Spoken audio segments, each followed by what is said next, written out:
Hi YouTube. Welcome back to the aquarium. I'm calling the Cove. It's a 100-gallon acrylic aquarium. It's been set up now for about 3 months. If you notice, most of the algae has gone, so I'm real happy about that. The tank has pretty much cycled. There are a few more changes I'm going to make to the aquascape. However, some of the things, for example, this Altatrina Reinecke variegated is going to stay. There's a couple of species of cryptocorynes in the foreground that are going to stay, and as you can see, they've grown considerably. There's a couple more there, and I'll zoom in just a little closer so you can get a better look. But as I said, most of the algae has gone, and in the foreground also there's some Storgine repens that is going to stay as well. These were all purchased as in vitro plants, in other words, growing in the gelatin. And of course I separated them, and as you can see, growth has been really good. It took them a while to adjust because of the root system had to develop. Crypts develop really deep and strong roots, and of course they grow on a rhizome, so consequently it took them a while to adapt. But once they did, you can see growth has really been phenomenal. I've also been using Seachem's root tabs, which seem to do the trick for these plants, for them, the crypts, as well as the Storgine repens. So those are a few more things. I've been also using some of the needle-leaf java fern from a couple of my other aquariums, and I've been tying it to the driftwood. The only thing that's really not going to remain are these stones. I'm going to change them out once the aquascape gets a little further along, because I'm not really, they're basically in here now just simply to hold down the driftwood. But eventually I'm going to change them out to a more uniform type stone. I probably will keep a few of them, especially in the foreground here, where I've used them sort of like a dry riverbed. So I'm going to keep that theme going. I kind of like it. I've taken out the sand. I wasn't really pleased with the sand. At least I've taken out most of it. Wasn't really pleased with that.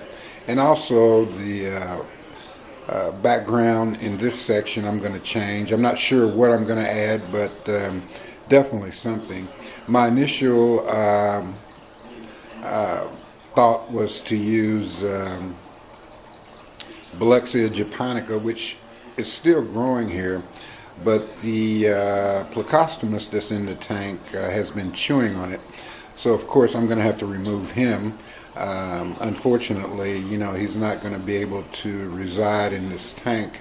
So the Belexia will grow out in that far corner once it stops getting munched on by the Plecostomus. So I also planted a melon sword here. I'm not sure whether it's going to stay there or not. Primarily I got it out of the tank I called the Crooked Root. It wasn't getting any light, so I brought it in this tank temporarily to, or possibly permanently, depending on how the aquascape develops. But I brought it in here to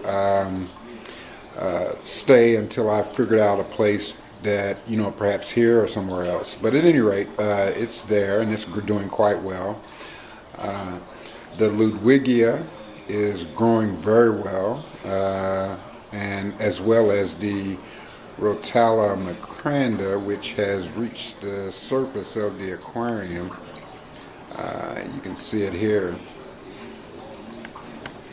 And it's growing quite well and quite dense, so I'm going to have to prune it back again. The Rotala indica in the corner Again, this is about the third pruning I've done of it. And again, I'm not sure whether it's going to stay or not. It makes a great plant to cycle your tank and so forth, but you know, pruning it can be a chore, and under these conditions with highlight and CO2 and fertilizers, it's just really going to become a you know, a maintenance nightmare. So, you know, again, I may change it out and I may not. The same with the Rotella macranda. I'm not sure whether I'm going to keep it in the tank or not. So, you know, those are decisions I'm going to make in the future. As far as the equipment goes, I did purchase a timer for the system. It was, let me focus in there.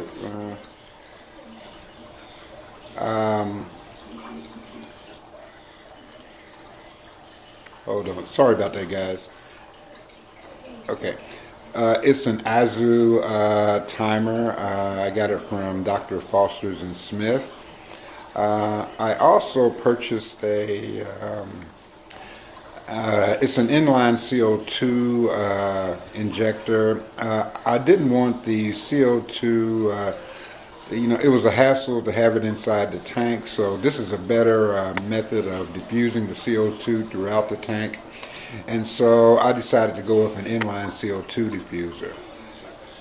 And once I've been told that the fascia for the cabinet is ready, so once that's done, I'll go ahead and put the shelf in and mount the ballast from the metal halide light to the wall, as well as tidy up some of the wiring and so forth that's underneath the cabinet. So that'll all be straightened out probably in my next video.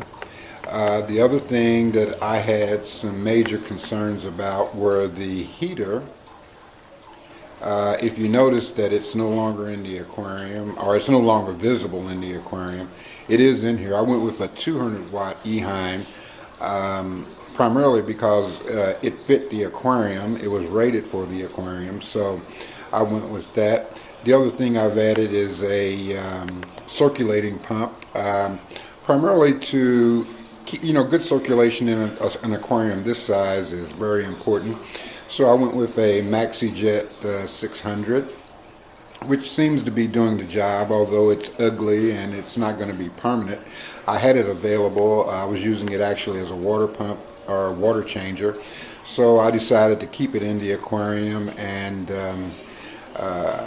you know, but at any rate, I did decide to use it as a circulation pump. It, you know, you can use it 3 different ways, so I decided to use it here as a circulation pump. But going forward, I'm going to change that out, and I've been looking at a few pumps that I really like. Of course, they're expensive, but I've been looking at a few that I really like that are not as intrusive as this one.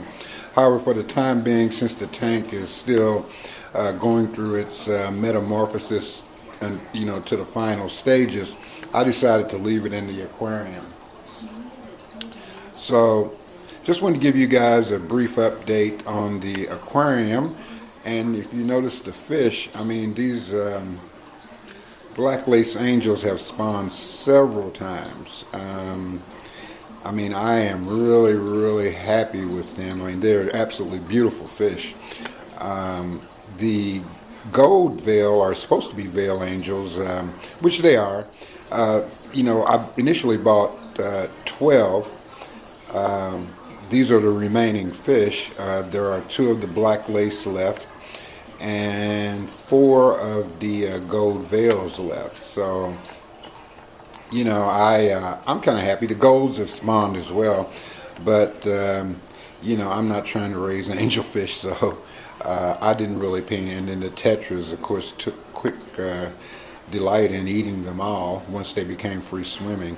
But I think the black lace angelfish are going to get their own tank. I mean, they are just such outstanding fish, and they do you know, bring a pretty good price, you know. So, and you know, since they did mate, angelfish are pretty dedicated to each other, and they're pretty regular as far as their spawning. So I may take them out and place them in a separate aquarium and raise a couple of hundred of those.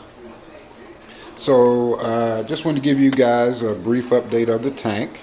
And once again, thanks for watching, and I want to thank all the new subscribers for subscribing to my channel. I really appreciate it, and look for an update on this tank coming soon. Thanks a lot.